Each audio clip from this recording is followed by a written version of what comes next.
from Apex Medical, and this is the Renuvion device.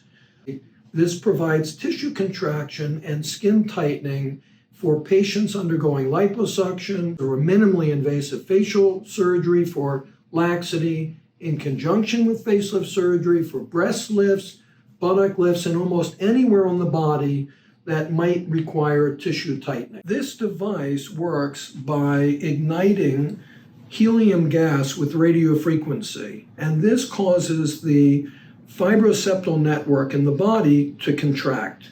So as you know, with liposuction, injury causes some degree of tissue contraction, but if you have lots of extra skin and it's lax and you have a lot of extra fat, you need something beyond just excisional surgery like a tummy tuck to create tissue contraction. And right now, in our practice, which as many of you know is one of the leading innovative practices in the country, if not the world, this is my device of choice.